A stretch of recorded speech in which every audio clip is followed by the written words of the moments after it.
Kawaguchi, a gente falava sobre a janela de oportunidade para o exército russo antes do período do inverno. Eles usaram isso de uma forma diferente, com os bombardeios. Nós não tivemos aquela ofensiva maciça com os tanques.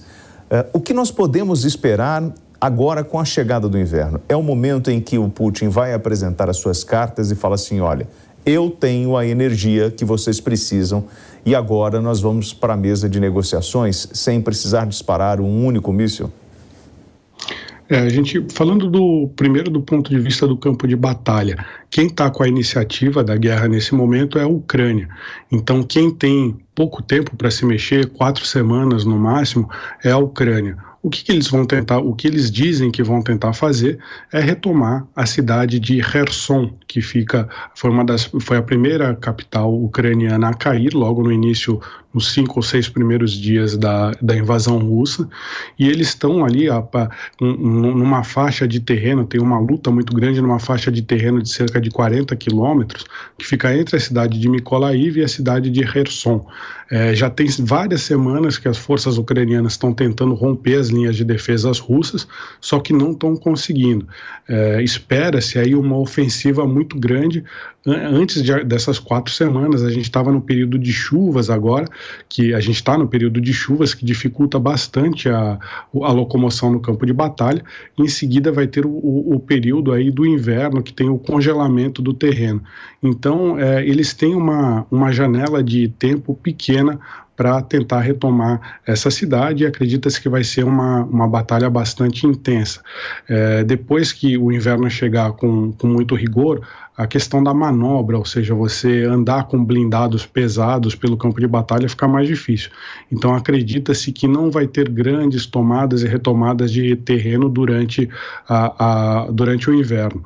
E em relação à questão da temperatura, o que a gente vê são as cidades mais do sul da Ucrânia se preparando para receber uma onda de deslocados internos vindos do norte. Você tem uma ideia, aqui em Odessa agora está fazendo 7 graus nesse momento, e na capital Kyiv está 3 graus. A capital Kyiv teve uma grande parte da sua infraestrutura energética de eletricidade destruída.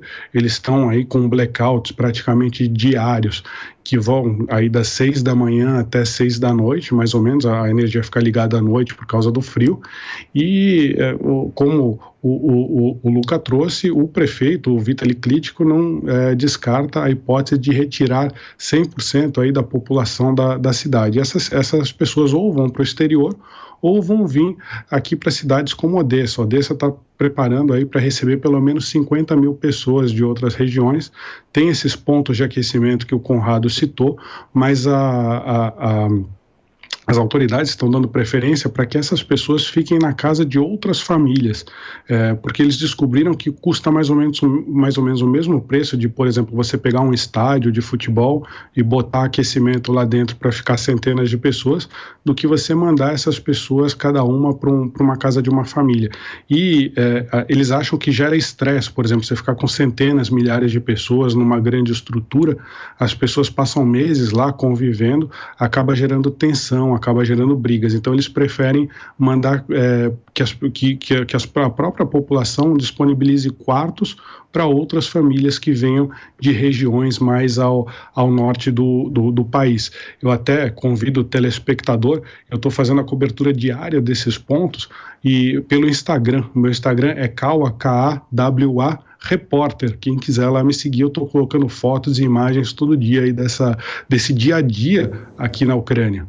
Então, Conrado, a gente estava ouvindo o Kawaguchi sobre o território ucraniano, né? Às vésperas desse inverno rigoroso, com essas temperaturas baixas, o sistema elétrico da Ucrânia ele vem sendo afetado por esses múltiplos ataques russos contra a infraestrutura de energia elétrica. Inclusive, para evitar esse colapso, a operadora nacional ela está realizando cortes de eletricidade programados. Esses cortes na energia acabam causando sofrimento aos ucranianos. Em toda a Europa você vê uma espécie de racionamento. Os prédios, os pontos turísticos ficavam acesos a madrugada inteira, isso já não é mais uma realidade. tem um horário para você cortar essa energia. E nas imagens nós mostramos esse cotidiano das pessoas que estão improvisando do jeito que podem, né? Por exemplo, com você imaginar um inverno rigoroso desse, a pessoa, tem gente comprando barraca para ficar dentro de casa. E aí, o que mais preocupa é até que ponto vai a ofensiva russa, já com todas essas dificuldades, depois dos ataques à infraestrutura, imaginar que ainda vem a tropa, bombardeio, inverno, ou se o Putin vai fazer o que eu falei antes, se ele vai sentar e vai apresentar para a Europa essa alternativa. Olha, eu tenho a energia e vou negociar com vocês isso. Eu libero energia, porém, vocês acabam reconhecendo os territórios que eu quero. Você acha isso possível?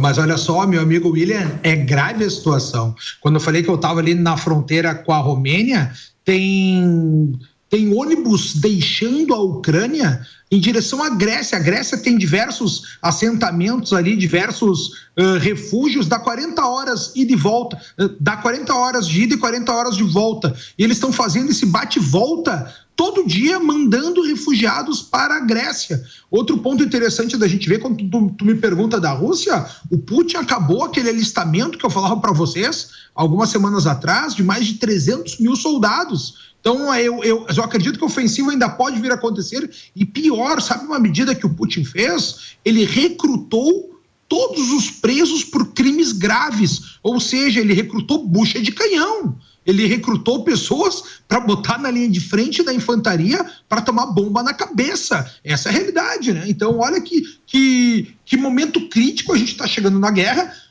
numa guerra que sempre deu vitória aos russos, tanto no Napoleão, quando atacou os russos, se deu mal, né? Quanto o Hitler, quando atacou os russos em Stalingrado, se deu mal pela questão do inverno. Está chegando mais uma vez e é uma grande moeda de troca.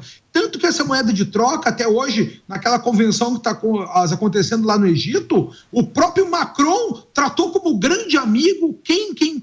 Nicolás Maduro, né? O ditador da Venezuela. Ele foi tratado como quase um grande amigo do Macron. Tem imagens aí, para quem procurar na internet, se for no meu perfil, no Twitter, lá, @Fernando Conrado, vai enxergar também. Então, a gente está vendo aí a crise energética que assola a Europa como um todo, né? E principalmente aí a própria Kiev, a própria Ucrânia, que é o ponto, né? Que é o campo de batalha que vem vivenciando isso aí já há quase 8 meses. Preocupados com as eleições americanas? Porque, assim, nessa segunda-feira, a secretária de imprensa da Casa Branca, a Karine Jean-Pierre, afirmou que o apoio dos Estados Unidos ao esforço de guerra da Ucrânia permanecerá inabalável, mesmo que os republicanos ganhem as eleições de meio de mandato. Isso está reverberando aí na Ucrânia? Existe uma preocupação de que uma mudança eventual com as eleições, as midterms americanas, possa diminuir o apoio. O governo americano, o governo John Biden, já vem dando garantias de que isso não vai acontecer. Mas aí é aquela questão que a gente até já vivenciou no Brasil, um poder tentando fazer o papel do outro, ou seja, quem é o responsável pela política externa americana é o poder executivo, e mais o poder legislativo, ele tem o poder aí de aprovar ou não os orçamentos que são de verbas que são enviados para a Ucrânia.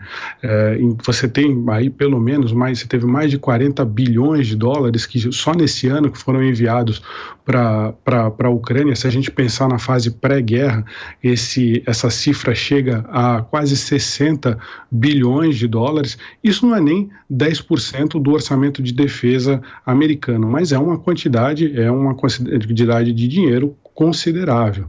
Então, muitos, até tanto democratas como republicanos, têm questionado por que está se mandando tanto dinheiro para a Ucrânia. Mas a visão que tem prevalecido nessa política externa americana é que o que está se fazendo não é só pela Ucrânia, mas sim pela Europa. Seria a contenção de uma intenção expansionista do presidente Putin. Ele fez um ensaio que foi publicado no ano passado, falando aí de como a Rússia tem direito, na opinião deles, por uma visão um pouco distorcida da história, teria direito a proteger russos étnicos em outros países. Então aí ele fala de Ucrânia, fala de Moldávia e fala até de russos em outras regiões aí que ocuparam, até regiões da Polônia, do Cazaquistão. Então a gente vê um apetite expansionista muito grande da Rússia, e o que prevalece nos Estados Unidos por enquanto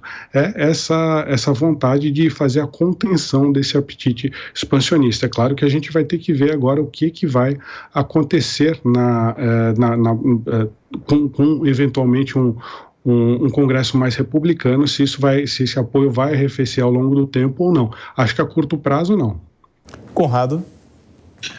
Daí quando tu me pergunta dos interesses dos Estados Unidos da Ucrânia, a gente tem que levantar aqui uns assuntos que são meio polêmicos, né? Cara, o Hunter Biden, filho do Joe Biden, ele era do board, né? Ele era do conselho, ele era um dos diretores da Burisma, uma companhia de gás ucraniana, né? E aí o Biden sempre favoreceu o seu filho, essas relações comerciais do seu filho. Vocês acham que isso tudo é à toa? Só procura na internet, Burisma, coloca aí Burisma, Biden, e tu vai enxergar aí diversos, né? Desde teoria da conspiração até reportagens verdadeiras aí, deixando claro essa relação comercial da família Biden com as empresas de energia, com as empresas de gás lá da Ucrânia. Nada é à toa, William, é só a gente procurar um pouco mais que tudo fica evidente. E obviamente que a gente sabe que os Estados Unidos está afundado numa crise energética, afundado numa crise política,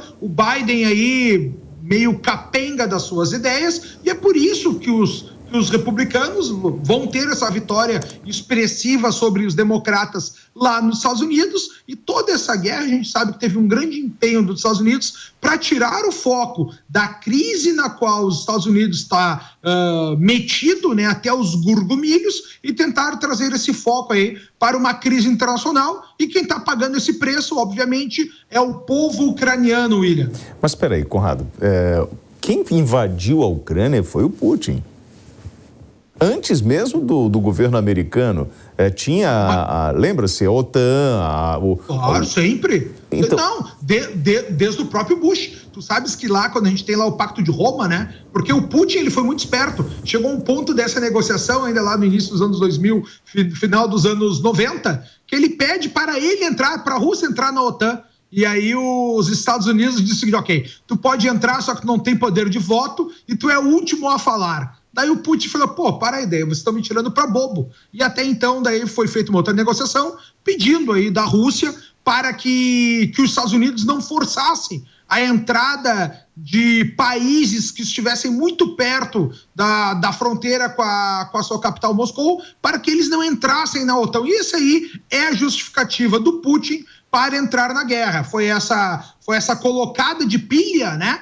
Foi esse apoio dos Estados Unidos à Ucrânia com o seu pedido para entrar dentro da OTAN que gerou todo esse grande incômodo. E vale a pena a gente lembrar para o pessoal que nos ouve aqui que desde o início dessa guerra a gente tem uma grande divisão dentro da Ucrânia, né? Uma parte mais vinculada, e às vezes existe uma parte vinculada a Moscou até os dias de hoje, mas existe uma parte que quer se vincular com a comunidade europeia. E dentro desse processo para a entrada na comunidade europeia, fazer parte da União Europeia, passaria por essa entrada na OTAN para fazer todos os degraus necessários até a Ucrânia conseguir fazer parte desse bloco econômico da União Europeia. Então, tudo isso são jogos de interesses que estão, né, colocados aí na mesa do mundo todo durante mais de 8 meses agora, mas sempre tem todas essas informações por trás aí, William.